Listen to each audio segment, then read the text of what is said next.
l'Assemblée nationale, Monsieur le ministre du Travail, de l'Emploi, chargé des relations avec les institutions, honorables députés, mes chers collaborateurs, je voudrais, à l'entame de mon propos, présenter mes vives félicitations à Monsieur le Président pour sa brillante élection à la tête de cette prestigieuse institution et à l'ensemble des membres de l'Assemblée nationale pour leur brillante élection. Que le bon Dieu vous inspire dans vos travaux, d'autant que je ne doute absolument pas du bien fondé et de l'honorabilité des préoccupations qui sont les vôtres. J'ai aujourd'hui le privilège, et c'est la deuxième fois, de devoir défendre les deux projets de loi portant révision de la Constitution et suppression du Conseil économique, social et environnemental et du Haut Conseil des collectivités territoriales. Certains ont eu à s'étonner de l'option par le gouvernement de la voie parlementaire.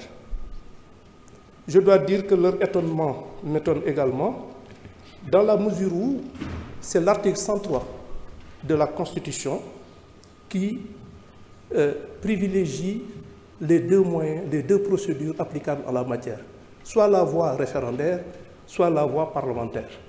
Et il appartenait au gouvernement de choisir la voie parlementaire, ce qu'il a déjà eu à faire dans le passé.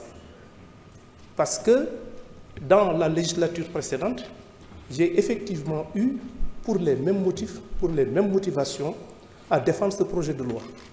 Et en défendant ce projet de loi, ce sont les mêmes motivations qui reviennent. Lesquelles motivations concernent principalement la rationalisation des ressources de l'État. Et je l'avais déjà dit, nous savons tous que les ressources allouées à ces deux institutions, à mon sens, sont extrêmement importantes, substantielles, et ma conviction est que la suppression de ces institutions participe d'une véritable œuvre de salubrité budgétaire. Cela dit, le Conseil économique, social et environnemental, de 2012 à 2024, a coûté aux contribuables sénégalais plus de 65 milliards de nos francs. Et pour ce qui concerne le HCCT de 2016 à 2024, a coûté aux justiciables le montant faramineux de 138 milliards de nos francs. C'est dire donc que durant cette même période, ce sont les sommes de 203 milliards 702 millions 705 000 francs, 365 francs, qui ont été dépensés. Et je crois d'ailleurs que le simple fait que vous soyez ici, qu'il y ait eu une majorité écrasante qui a été désignée à la suite d'élections transparentes dont personne n'a effectivement eu à émettre la moindre contestation. Le simple fait que vous ayez été élu, après que, il y a quelques semaines, j'ai été éconduit par vos homologues de la législation précédente pour les mêmes motifs, montre qu'il y a une adhésion populaire à cette initiative que j'ai l'honneur et le plus grand privilège de défendre devant vous. Cela dit, il y a eu un certain nombre, on a parlé de rationalisation. Évidemment, dans l'exposé des motifs, il a été bien dit que les ressources ainsi libérées seront redéployées. Et la couleur a déjà été donnée dans le cadre du renforcement du nombre d'enseignants pour une meilleure prise en compte de notre éducation nationale, de l'éducation nationale, de l'éducation de nos enfants. Et il est vrai qu'ici, les secteurs qui pourraient bénéficier des retombées financières des sommes colossales ainsi libérées sont multiples et il appartiendra au gouvernement de les identifier et d'y affecter les ressources ainsi libérées. En dehors de cela, j'ai été interpellé sur un certain nombre de questions sur lesquelles je m'efforcerai de répondre de façon exhaustive. Il a été question beaucoup de l'administration pénitentiaire, des conditions de détention, des problèmes de prison. Actuellement, ce que je peux vous dire, c'est qu'il y a un projet de construction de 9 prisons. J'ai l'habitude de le dire en tant que militant des droits de l'homme, que quand une société qui se veut démocratique se permet d'envoyer certains d'entre ses membres pour des raisons tout à fait justifiées en prison, je crois que la moindre de ses responsabilités est justement de devoir organiser des conditions décentes pour les accueillir dans un environnement qui préserve leur dignité. Et donc, on l'a dit, il y a 9 prisons qui sont en cours de construction et il y a principalement le projet de construction d'une prison de 2500 places au niveau de Diamniadio et de 500 places à Fatick. De même, la question du tribunal de Kaffrine a été, du département de Kaffrine, la prison de Kaffrine a été posée. J'ai eu le privilège le 24 octobre dernier d'installer ce tribunal de grande instance de Fatick.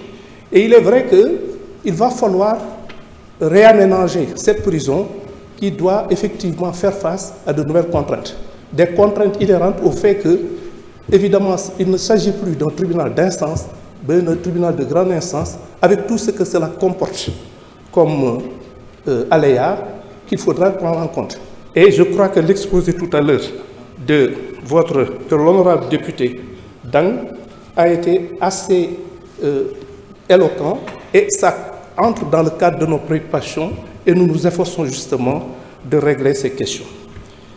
Cela dit, dans le cadre de l'amélioration des conditions de vie des détenus, il faut dire que jusqu'à présent, l'indemnité journalière est de 1152 francs par jour.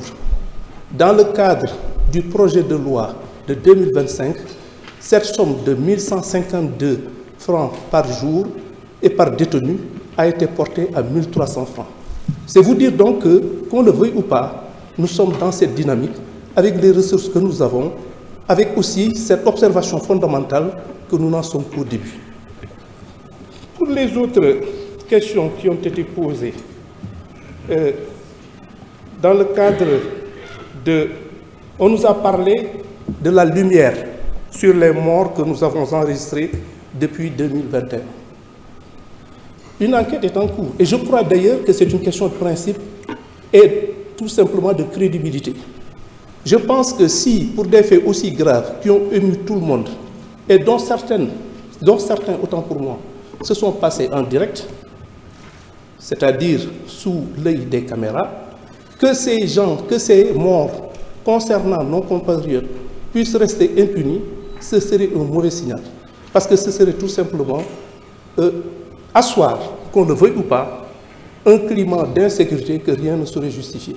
C'est vous dire donc que c'est une question de principe. Nous allons nous y atteler, nous allons nous efforcer de faire en sorte que toute la lumière soit faite. Et je vous assure que le travail est déjà entamé.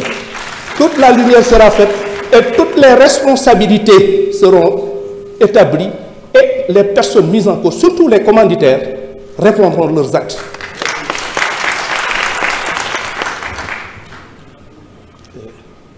C'est vrai que beaucoup de questions ont été posées sur des procédures en cours, dont également l'affaire concernant Didier Badji et l'autre, ce qui veut dire que Fulbert Sambou, excusez-moi, Fulbert Sambou, cette affaire est en cours d'instruction. C'est-à-dire qu'à l'origine, il a été ouvert une information pour recherche des causes de la mort Mais c'est une priorité également.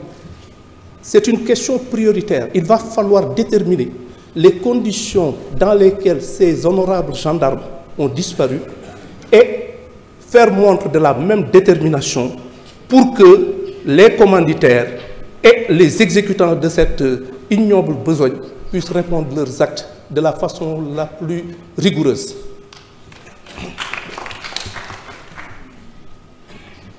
On nous a parlé de la création de nouvelles institutions.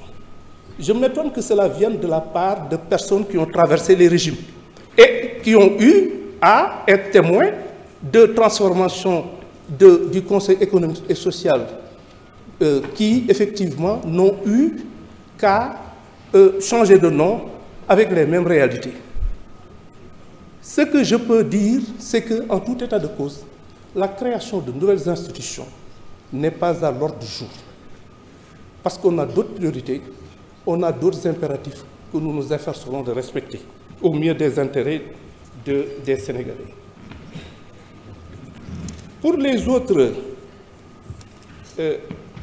affaires qui ont été évoquées, je rappellerai toujours que le temps de la justice n'est pas celui du politique.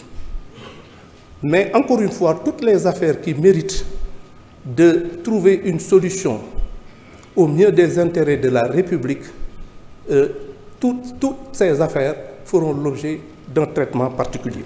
J'ai été interpellé sur, en particulier, un certain nombre de questions, notamment le cas de la dame Mariama Sagna.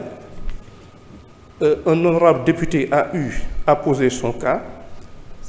Dans cette affaire, il y a eu 2 personnes qui ont été jugées. Il s'agit de Salihou Boy et Ousseynou Diop. Ils ont été poursuivis pour association de malfaiteurs, viol collectif, meurtre, avec usage d'un moyen de vol en réunion commis la nuit avec usage d'un moyen de locomotion. Cette affaire a été jugée par la chambre criminelle du tribunal de grande instance de Pikine-Guédiawaye le 2 janvier 2024. Et les accusés ont été condamnés à la réclusion criminelle à perpétuité. Les intérêts de la partie civile ont été réservés. Bon, pour les autres affaires qui ont été évoquées, on nous a parlé des fonds Covid. Ces fonds Covid font l'objet d'une information. Et toute la lumière sera encore une fois apportée à l'ensemble de ces affaires qui feront l'objet, effectivement, si c'est d'un suivi rigoureux de la part, effectivement, de mes services. Bien. On a parlé de la commission d'indemnisation. Il ne s'agit pas d'une commission d'indemnisation, mais plutôt d'une commission d'assistance aux justiciables. Et cette commission est logée au ministère de la Femme.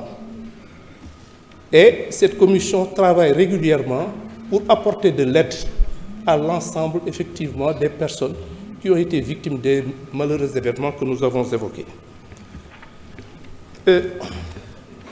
Il est dit aussi, l'honorable député Bousso a parlé du problème de l'accès à la justice. Elle nous a également rappelé un principe qui nous est cher, suivant lequel nul n'est censé ignorer la loi.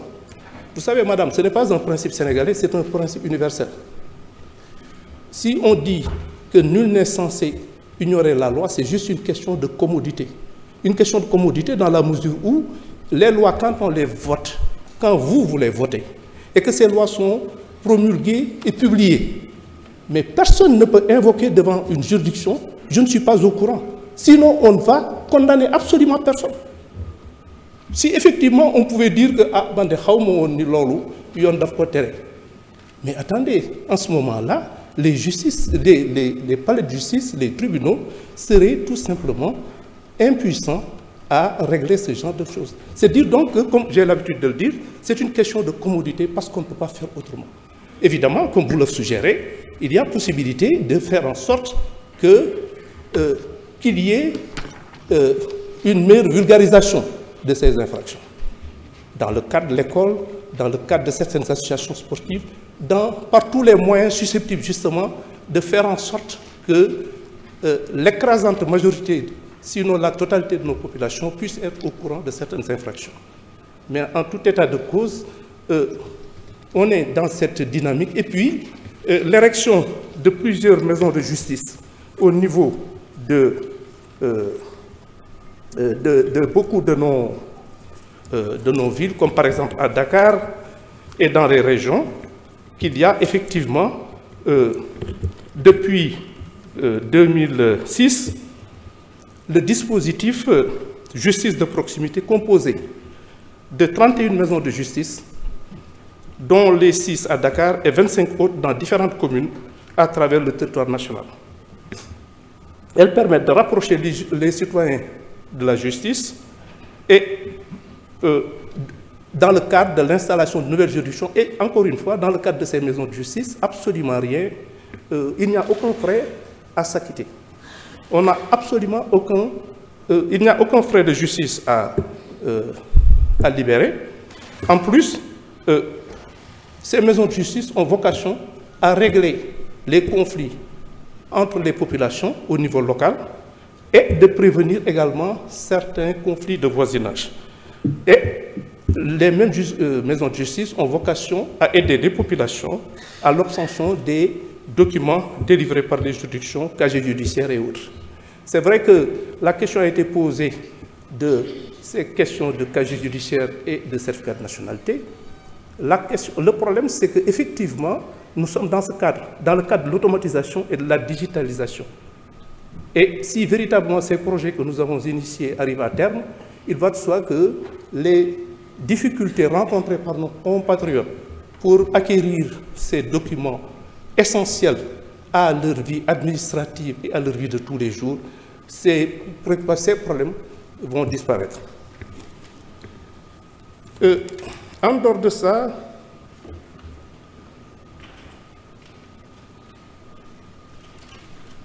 certaines autres questions ont été posées. Je m'étonne que le député ici de Keur Massar ait pu poser le problème de la juridiction de Keur Massar, que j'ai eu le privilège et l'honneur d'installer le 22 octobre dernier. Donc, le problème du tribunal d'instance de Keur Massar est réglé. C'est un tribunal qui a été installé par moi-même sous ma présidence le 22 octobre dernier et c'est un tribunal qui est devenu fonctionnel.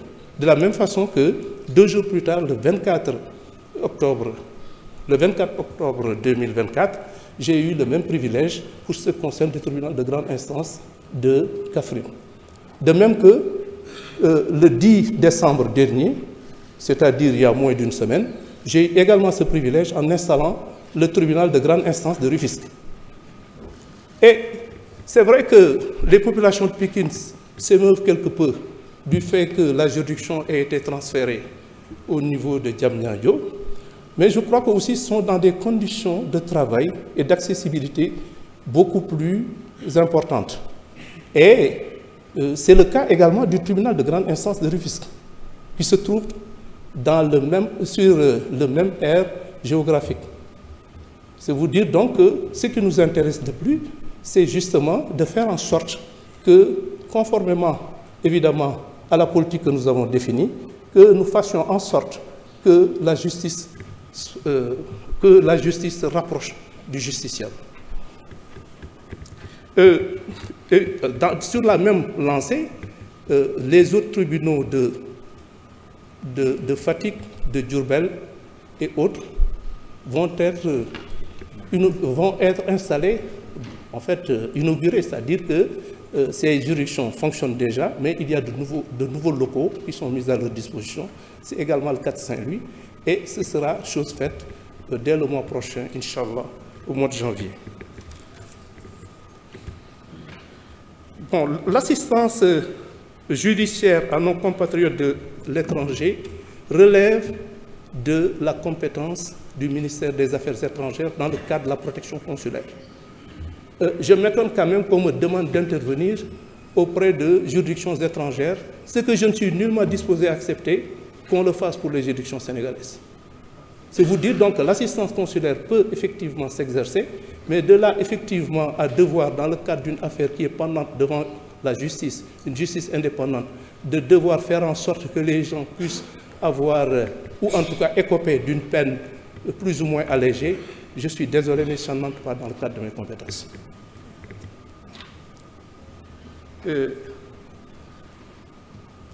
On a également parlé du tribunal de Salémata en état de délabrement.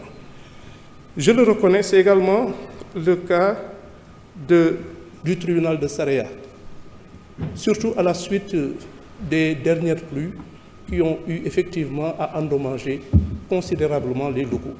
Nous sommes en train effectivement de nous atteler à la réfection de ces juridictions pour que véritablement les magistrats, les justiciables, le personnel de la justice qui évolue dans ces juridictions puissent effectuer leur travail de la façon la plus conforme aux intérêts du service public de la justice et dans un cadre minimal de performance. Monsieur le Président, Messieurs les députés, c'était justement ce que je devais, les questions principalement qui m'ont été posées et auxquelles j'ai tenu à répondre, en vous réitérant justement ma demande